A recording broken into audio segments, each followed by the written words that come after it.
Hello and welcome to my channel. My name is Lukhaup and today I want to talk about the Panda Loach.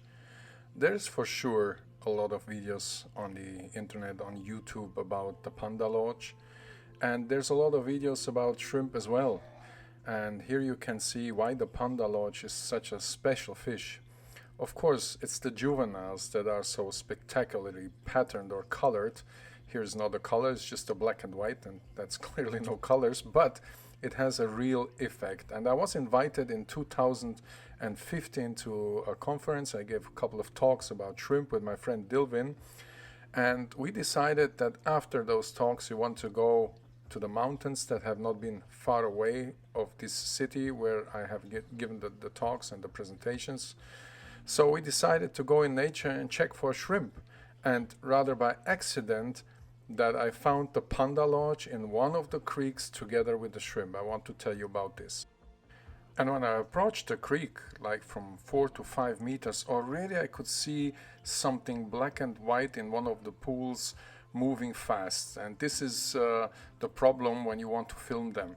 I went with my camera underwater, with my little camera, and I tried to follow this guy, and it was so really difficult because he was jumping like over the rocks, moving fast, and hard to keep him at a sharp point, and just very rarely they rest. Usually they are in movement. And I guess I was very lucky because after filming this guy I tried to find more or film more, photograph more, but that was nearly impossible. All I have found was another juvenile that was even smaller than this one, and an adult Panda Loach. And I guess this is because the creek is known to collectors, and that's why they probably collected all of them. They sold them, people from the region probably, or people that have connection to the pet trade, and there was not too much left for me to film, so I was very lucky. And this is an adult one. They are not that spectacularly colored like the juveniles, but still I find them very interesting. So here in southern China, in this karst region or limestone karst mountains, the temperature rarely drops below 60 Fahrenheit. That's about 15-16 Celsius, and in summer the temperature can be very much higher.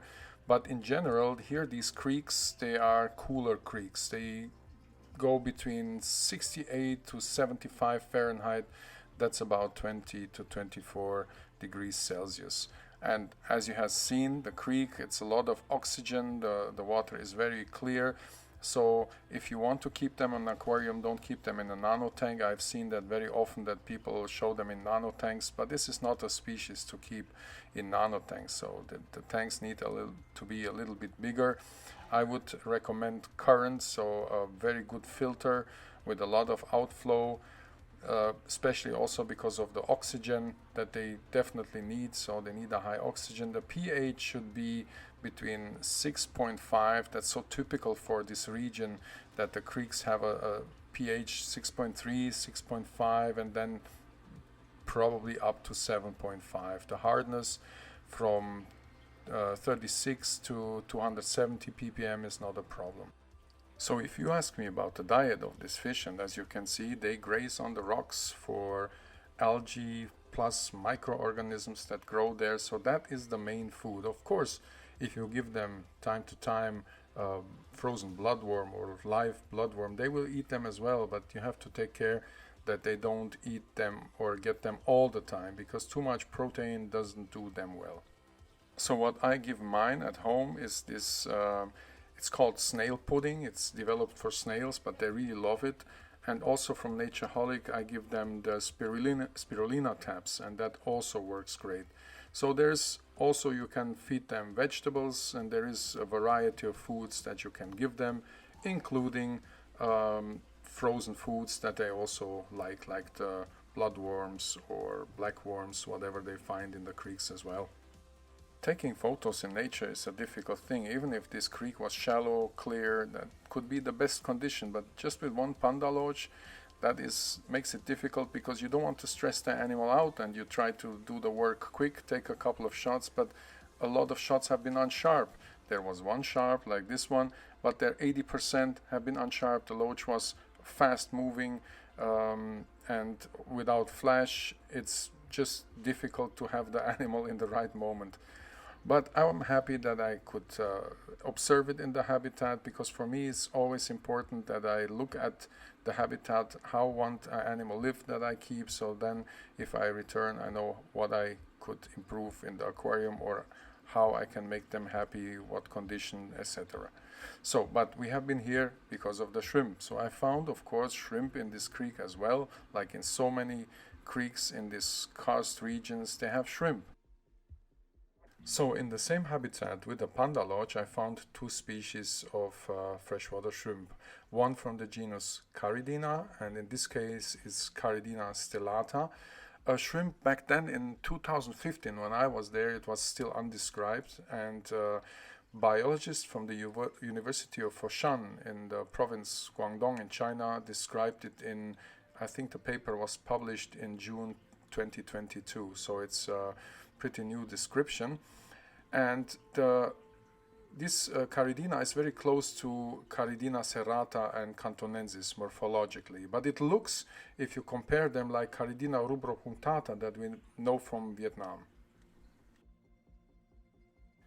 And the other one was a neocaridina, and usually in all these creeks in southern China you find two species, or even the two genuses that I observed that many times. Like in the headwaters there's usually much more Caridina, versus then if you go more down the creek and it becomes bigger and bigger, the neocaridina will take over and you find much more neocaridina and very few Caridina. On the same trip, my friend Dilvin organized somebody that said he knows the location of the galaxy tiger shrimp. So we followed the guy and he brought us to a place, and that was a little bit strange, this place. It was like a banana farm, and I was surprised to see that in the middle of this place there was a creek that had these shrimp, and they looked very similar to the galaxy tiger shrimp, but I gave them then to my friend Werner Klotz to do the genetics and the morphology and check them out, because they looked a little bit different. There's not much of a difference, but there was. And Werner told me, okay, as this species is very, very similar morphologically, also from the pattern, from the colors, but it is another species. Because the galaxy tiger was described in the year 1993.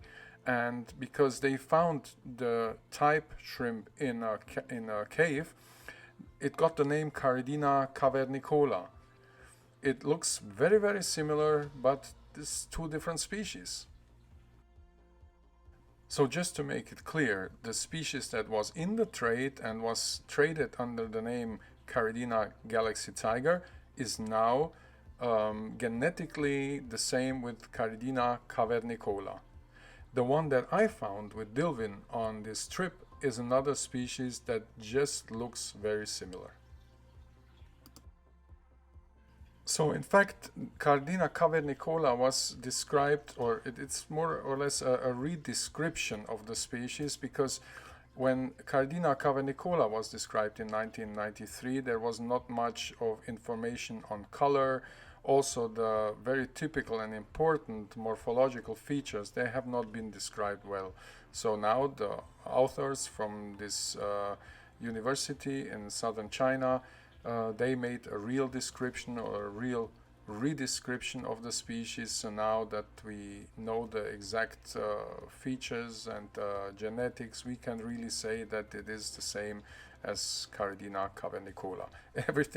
This is all a little bit like confusing, but this is the way it is. Sometimes science is not perfect, and then if we have new proof, then we have to add that, and in this case it was a whole redescription. So this is in the same paper with Caridina stellata, is the redescription of the galaxy tiger that was in the trade, Caridina cavernicola.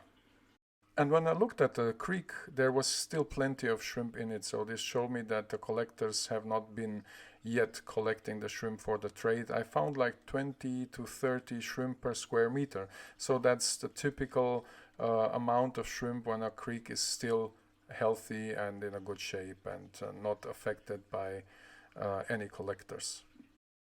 So here we have the species that I photographed in situ in the creek, in the place, and here we have an animal that is from the aquarium trade. Can you see the difference? Of course, this one is blue, but this is one in like 20 or 30 that is blue or reddish. But can you see a difference between the patterns of the one that I catched in the wild or photographed in the wild and the one from the trade? This is a close-up. So maybe with a close-up you see a difference. And in the same habitat I found also these snails that I think belong to the genus Brotia, but I'm not 100% sure. I didn't take any animals for genetics. And also this fish that I'm not sure what species it belongs to. Maybe one of you knows about this, but I was too busy with the shrimp, so I got not into the fish. But I think the population of fish there don't harm the shrimp population in no case, because there was many shrimp and not that many fish. And in another creek we found this one and this female, and I left them there because there was not too many shrimp. I'm not sure if they belong to one or to two species.